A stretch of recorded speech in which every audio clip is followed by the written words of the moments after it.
Olá pessoal, tudo bem?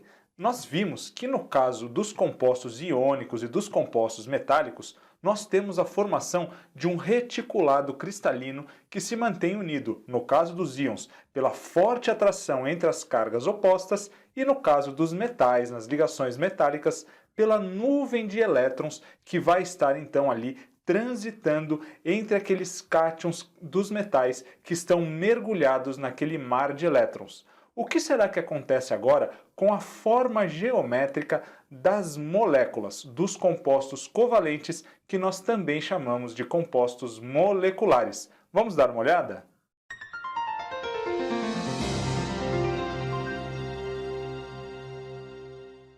Na aula de hoje, então, nós vamos falar um pouquinho sobre a geometria molecular. Vejam aqui o caso, por exemplo, do ácido clorídrico, que é uma ligação entre um átomo de hidrogênio e um átomo de cloro. Nós temos também aqui o dióxido de carbono, uma ligação entre um átomo de carbono com dois átomos de oxigênio. E por fim, olha só o que acontece quando nós temos a água, que é o nosso famoso H2O.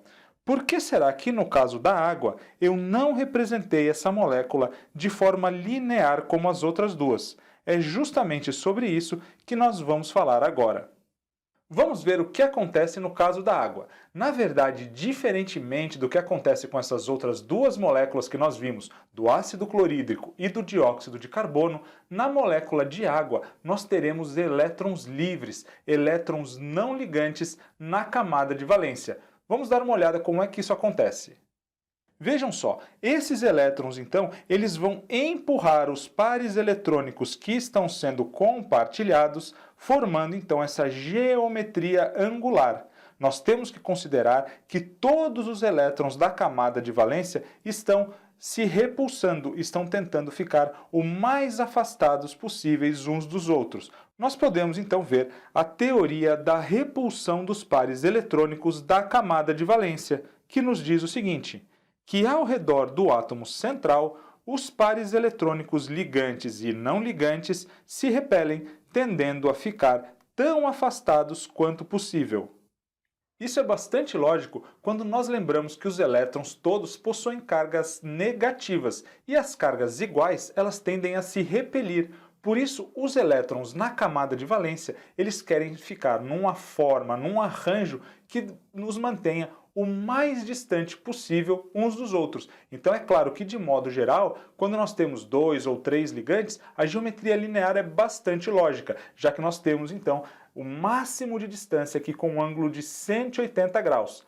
Mas como nós vimos no caso da água, a presença de mais dois pares eletrônicos não ligantes nessa molécula vai fazer justamente então com que esses elétrons todos eles mudem a sua configuração, tentando chegar, é claro, numa forma mais estável com a máxima distância entre todas essas cargas negativas. Vamos ver então, pessoal, como é que nós fazemos para conhecer a geometria de cada molécula de acordo com o número de ligantes que nós vamos ter. Então, o primeiro caso que nós temos são dois ligantes, ambos elementos iguais. Nesse caso, é claro que nós teremos sempre geometria linear.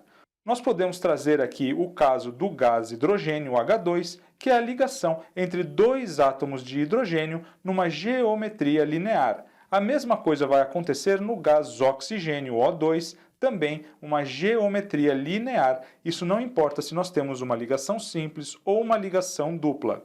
Do mesmo modo, no caso do gás nitrogênio, nós temos uma ligação tripla entre esses dois átomos e a geometria continua sendo linear. O segundo caso é quando nós temos dois elementos diferentes, mas do mesmo modo nós teremos também a geometria linear. Vamos ver aqui o caso, por exemplo, do HCl, o ácido clorídrico, que é a ligação que nós acabamos de ver entre um átomo de hidrogênio e um átomo de cloro. Já no caso aqui do CO, do monóxido de carbono, nós teremos também aqui a formação de uma molécula linear com uma ligação tripla entre o carbono e o oxigênio. Eu ainda digo para vocês que uma dessas ligações é uma ligação coordenada, aquela antiga ligação dativa.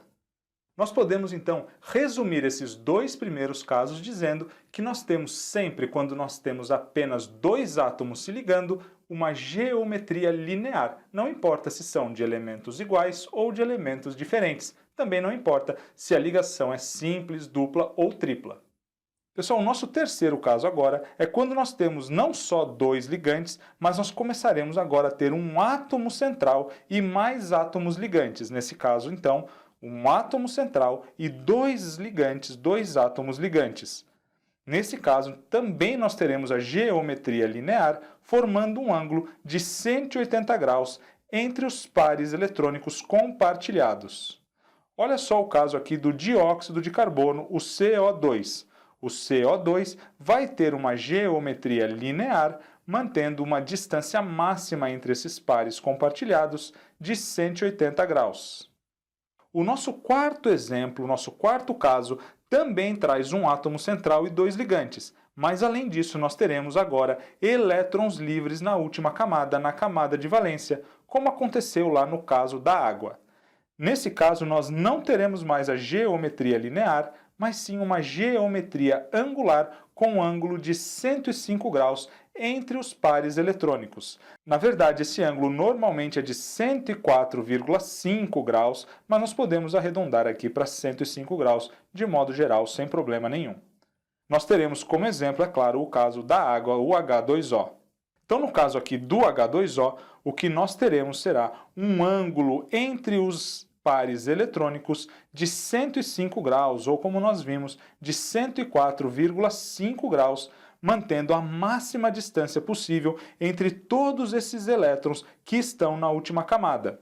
Vejam então, pessoal, que quando nós temos um átomo central mais dois ligantes, nós temos sempre que tomar cuidado e verificar se há ou não elétrons livres. Se não houver elétrons livres, como no caso do dióxido de carbono, tranquilo, nós teremos aí a geometria linear. Mas se nós tivermos elétrons livres, esses elétrons também vão exercer uma força de repulsão sobre os pares eletrônicos compartilhados. E aí nós chegamos à geometria angular, como no caso da água.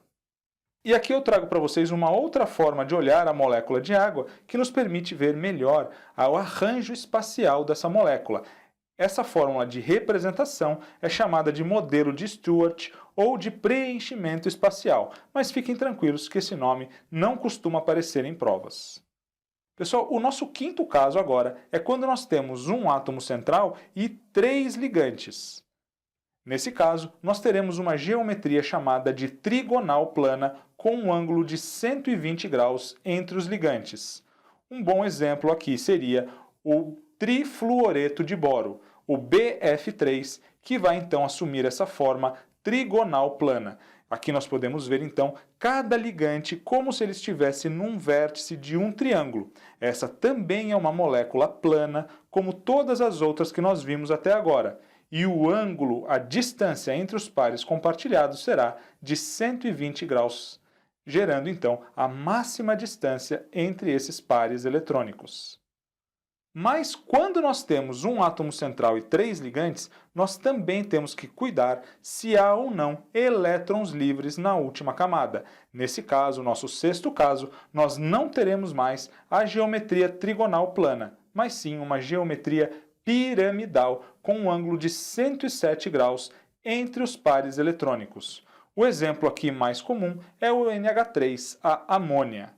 Então, no caso da amônia, nós temos também, assim como no trifluoreto de boro, um átomo central e três ligantes. Mas veja que agora nós temos também um par de elétrons que está aqui livres, que não está fazendo ligação na última camada. Esse par de elétrons também vai gerar um efeito de repulsão sobre os pares que o nitrogênio compartilha com os oxigênios, gerando aqui, é claro, um ângulo então de 107 graus entre esses pares eletrônicos.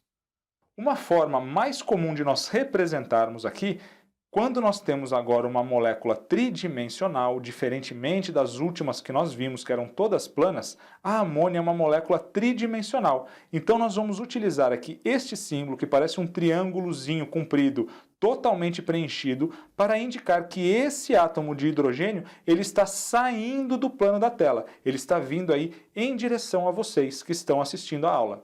Já esse outro triângulo comprido aqui, tracejado, ele indica que esse átomo de hidrogênio ele está atrás do plano da tela do computador. Então é como se nós tivéssemos aqui uma representação tridimensional dessa molécula. Claro que ficará bem mais fácil nós vermos aqui nesse exemplo com o modelo de bolas mostrando então a geometria piramidal da amônia. Então veja que nós temos aqui o nitrogênio no centro e os 3 hidrogênios, esse daqui saindo da tela do computador, esse daqui indo lá para trás da tela e esse terceiro hidrogênio aqui está no mesmo plano aqui do computador do nitrogênio. Nesse caso, nós temos aqui a geometria piramidal da amônia. Viram então, pessoal? Nós vimos já os 2 casos que nós temos que ter a maior atenção, que é o caso de um átomo central com 2 ligantes e aqui também, quando nós temos um átomo central e 3 ligantes. Nós precisamos verificar se há ou não elétrons livres, porque isso vai alterar a geometria da molécula. E esses são os 2 casos que mais aparecem e são os casos que nós precisamos ficar bem ligados. Então, quando nós temos um átomo central e 2 ligantes, nós teremos 100 elétrons livres na última camada, a geometria linear. Se tiver elétrons livres, nós teremos então a geometria angular, como no caso da água. E nesse caso agora, quando nós temos um átomo central e 3 ligantes, se não houver elétrons livres, nós teremos a geometria trigonal plana, mas se houver elétrons livres, nós teremos a geometria piramidal. Os outros casos agora, pessoal, não terá mais essa diferença. Então, aqui nós temos o caso do átomo central com mais 4 ligantes, onde nós teremos aqui a geometria tetraédrica com um ângulo de 109 graus e 28 minutos entre os pares eletrônicos. O exemplo aqui bem comum é o metano, o CH4, que nós podemos assim representar com um ângulo então de 109 graus e 28 minutos entre os pares eletrônicos. Claro que sempre ficaria melhor nós utilizarmos aquela representação tridimensional que nos mostra que um desses átomos de hidrogênio está saindo do plano do computador e o outro está indo lá para trás. Nós também podemos enxergar aqui no modelo de bolas essa molécula aqui, uma molécula tridimensional, em que nós temos o átomo central como se ele estivesse no centro de um tetraedro regular e os átomos ligantes nos vértices desse tetraedro. Aqui no modelo do preenchimento de Stewart, nós podemos ver como essa molécula realmente existe no espaço. O próximo caso é quando nós temos um átomo central e mais 5 ligantes. Nesse caso, a geometria vai se chamar bipirâmide trigonal. Um exemplo aqui muito comum é o pentacloreto de fósforo. O PCl5, então, o pentacloreto de fósforo, apresenta essa geometria de bipirâmide trigonal, que nós podemos enxergar melhor aqui na representação de bolas. E por que nós chamamos essa geometria de bipirâmide trigonal? Se nós olharmos aqui, nós temos uma pirâmide aqui na parte de cima e uma pirâmide invertida aqui na parte de baixo. E é claro, então, os átomos ligantes nos vértices dessa pirâmide e o átomo central no centro aqui dessa forma geométrica. E o último caso, nós temos então um átomo central mais 6 ligantes, formando aqui a nossa geometria octaédrica. E um bom exemplo aqui é o hexafluoreto de enxofre. Então o SF6 ele apresenta essa forma com uma distância, com um afastamento dos pares eletrônicos de 90 graus. Como essa é uma molécula tridimensional, nós devemos então representar aqui aqueles átomos que estão fora do plano da tela. Então nós temos um flúor indo lá para trás e outro vindo aqui para frente no plano da tela. Uma outra forma de nós visualizarmos essa molécula no espaço é aqui pelo modelo de bolas, que nos mostra esse ângulo de 90 graus entre os pares eletrônicos. E aqui nós chamamos então de octaedro, porque nós podemos imaginar aqui cada ligante no vértice de um octaedro e o átomo central no centro dessa figura geométrica. Com isso, pessoal, podemos então resolver aqui a nossa questão. A teoria da repulsão dos pares eletrônicos sustenta que, ao redor do átomo central, pares eletrônicos ligantes e não ligantes se repelem. tendendo a ficar tão afastados quanto possível. De acordo com essa teoria, quais estruturas podem ser previstas para as moléculas de SF6 aqui, o hexafluoreto de enxofre, o PCl5, que é o pentacloreto de fósforo, e o CH4, que é o metano, respectivamente? Bom, pessoal, perceberam que aqui nós não caímos em nenhum daqueles casos mais complicados, que são aqueles casos de um átomo central com 2 ligantes ou de um átomo central com 3 ligantes. Como aqui nós não temos esses casos, é bem tranquilo, essas moléculas todas aqui vão apresentar apenas uma forma geométrica. Com esse número de átomos, ligantes e centrais, nós não teremos aqui que verificar se há ou não elétrons livres.